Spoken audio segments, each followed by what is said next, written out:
నమస్తే, welcome to Bharati TV. నేను బాపయ్య. తిరుమల శ్రీ వెంకటేశ్వర స్వామి. వెంకటేశ్వర స్వామికి చిన్న అపచారం చేసిన ఫలితం వెంటనే కనిపిస్తుంది అంటారు. అలాగే వెంకటేశ్వర స్వామి విషయంలో, వెంకటేశ్వర స్వామి ప్రసాదం విషయంలో ఈ మధ్య అపచారం చేసిన శివజ్యోతి యాంకర్ ఎవరైతే ఉన్నారో ఆవిడకు కూడా ఫలితం వెంటనే కనిపించింది అని చెప్పాలి. భక్తులంతా కూడా ముక్త కంఠంతో ఆవిడ చేసిన వ్యాఖ్యల్ని ఖండించారు. ఆవిడ తిరుమల క్యూ లైన్లో, స్వామివారి క్యూ లైన్లో నిలబడి మేము క్యూ లైన్లో ఉన్నాము, కాస్ట్లీ బిచ్చగాళ్ళము అని చెప్పేసి మాట్లాడారు. అంటే డబ్బు ఉంది, ఈ మధ్యకాలంలో ప్రమోషన్ యాక్టివిటీస్ కూడా చేస్తున్నారు. తన యూట్యూబ్ ఛానల్లోనో లేకపోతే ఇన్స్టాగ్రామ్ ఛానల్లోనో మొత్తానికి ప్రమోషన్ యాక్టివిటీస్ చేస్తున్నారు. అలాగే అంతకుముందు బెట్టింగ్ యాప్స్ కూడా ప్రమోషన్స్ చేశారు. మరి ఆ డబ్బులు కూడా వచ్చి పడినట్టున్నాయి. సో బాగా డబ్బులు పెరిగిపోయేసరికి డబ్బు చేసిందేమో, అంటే మామూలుగా అయితే ఎవరికైనా జబ్బు చేసిందేమో అంటాం, ఇలాంటి వాళ్ళని ఏమనాలంటే డబ్బు చేసిందేమో అనాలి. మరి శివజ్యోతికి కూడా డబ్బు చేసిందేమో, పాపం ఇష్టం వచ్చినట్టు మాట్లాడింది. శ్రీవారి భక్తులు అంతా కూడా క్యూ లైన్లో నిలబడి మహాప్రసాదం అని చెప్పేసి కళ్ళకద్దుకుని స్వీకరించే ప్రసాదాన్ని కించపరిచేలాగా ఆవిడ వ్యాఖ్యలు ఉన్నాయి అని చెప్పేసి శ్రీవారి భక్తులంతా కూడా మండిపడుతున్నారు. ఎందుకని అంటే ఆవిడ ఆ ప్రసాదం తీసుకుంటూ, చూడండి మేము కాస్ట్లీ బిచ్చగాళ్ళము అంది. అంటే క్యూ లైన్లో నిలబడి శ్రీవారి ప్రసాదం తీసుకునే సామాన్య భక్తులంతా బిచ్చగాళ్ళ? మీరు సెలబ్రిటీలు కాబట్టి మీరు కాస్ట్లీ బిచ్చగాళ్ళ?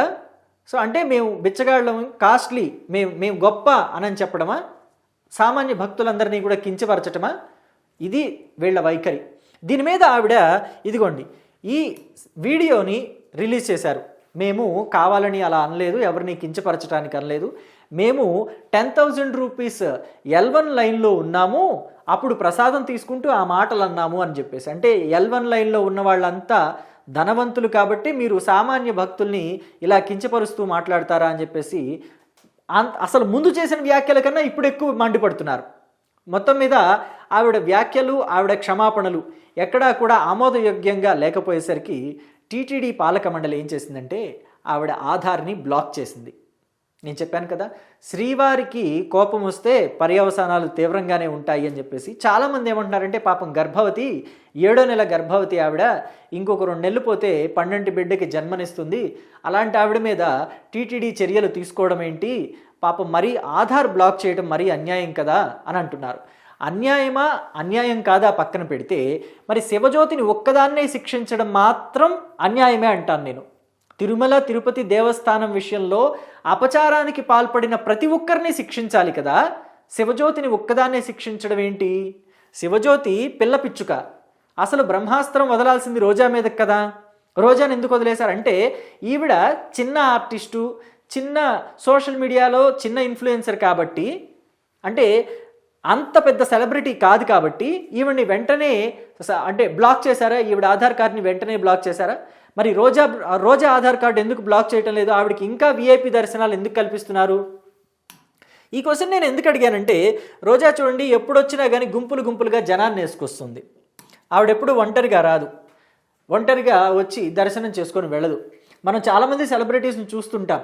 రోజా ఒక్కటే నటి కాదు, రోజా ఒక్కటే రాజకీయ నాయకురాలు కాదు. మనకి ఆంధ్ర, తెలంగాణ రాష్ట్రంలో, తమిళనాడు రాష్ట్రంలో, కర్ణాటక రాష్ట్రంలో చాలామంది సెలబ్రిటీస్ ఉన్నారు, చాలామంది రాజకీయ నాయకులు ఉన్నారు. వాళ్ళల్లో చాలామంది శ్రీవారి భక్తులు ఉన్నారు.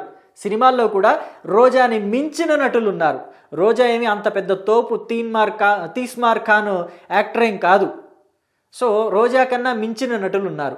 మరి ఆవిడ కన్నా మించిన నటులు, కొమ్ములు తిరిగిన నటులు తిరుమల శ్రీవారి దర్శనానికి వస్తే ఒక్కళ్ళే వస్తారు, లేకపోతే వాళ్ళ ఫ్యామిలీతో వస్తారు, దర్శనం చేసుకొని గమ్మున వెళ్ళిపోతారు. ఈవిడ అక్కడ చేసే హల్చల్ మామూలుగా ఉండేది కాదు. వైసీపీ హయాంలో ఈవిడ తిరుమల శ్రీవారి దర్శనానికి వచ్చి అక్కడే రాజకీయాలు మాట్లాడింది. సో అంటే రాజకీయాలు తిరుమల కొండ మీద మాట్లాడకూడదు అని ఒక రూల్ పాస్ చేస్తేనే మాట్లాడుకుని ఉంటారా? నాకు తిరుమల శ్రీవారు అంటే అసలు పరమ భక్తి. మా ఇంట్లో గడపకెదురుగా నిలువెత్తు శ్రీవారి విగ్రహం ఉంటుంది. నేను అసలు దండం పెట్టుకుంది ఇంట్లో నుంచి బయటికి వెళ్ళను, ఇంట్లో నుంచి అంటే బయట నుంచి ఇంట్లోకి వచ్చేటప్పుడు కూడా దండం పెట్టుకుంది, ఇంట్లో లోపలికి రాను అని చెప్పేసి పెద్ద పెద్ద కబుర్లు చెప్పే రోజా మరి ఎందుకని శ్రీవారి విషయంలో అంత నిబద్ధతగా లేరు? కొండ మీద ఎందుకని రాజకీయాలు మాట్లాడాలి?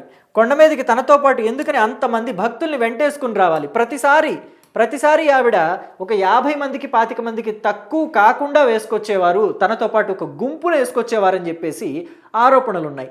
ఎన్నికలకి ముందు, అంటే ఇక్కడ నేను ఎందుకు ఈ మాటలు గుర్తు చేస్తున్నానంటే, ఎన్నికలకి ముందు తెలుగుదేశం పార్టీలో కావచ్చు, జనసేన పార్టీలో కావచ్చు, చాలామంది ఈ ఆరోపణలు చేశారు.